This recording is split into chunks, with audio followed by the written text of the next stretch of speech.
తిరుమల తిరుపతి దేవస్థానంలో భక్తుల రద్దీ సాధారణంగా ఉంది. శ్రీవారి దర్శనానికి భక్తులు 12 కంపార్ట్మెంట్లలో వేచి ఉన్నారు. దర్శన టికెట్లు లేని భక్తుల దర్శనానికి 14 గంటల సమయం పడుతోందని తిరుమల తిరుపతి దేవస్థానం అధికారులు తెలిపారు. కాగా 300 రూపాయల ప్రత్యేక ప్రవేశ దర్శనానికి భక్తులకు 3 గంటల సమయం పడుతోందని వెల్లడించింది. మరోవైపు టైమ్ స్లాట్ ఎస్ఎస్డి దర్శనానికి 2 కంపార్ట్మెంట్లలో భక్తులు వేచి ఉండగా 4 గంటల సమయం పడుతోందని వెల్లడించింది. నిన్న బుధవారం శ్రీవారిని 65,948 మంది భక్తులు దర్శించుకున్నారు. 21,344 మంది భక్తులు తలనీలాలు సమర్పించుకున్నారు.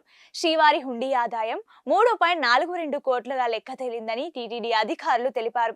తిరుమల శ్రీవారి ఆర్జిత సేవ టికెట్లు మార్చి నెల కోటా విడుదలపై టీటీడీ క్లారిటీ ఇచ్చింది. మార్చి నెలలో పరీక్షల సీజన్ మొదలు కానుంది.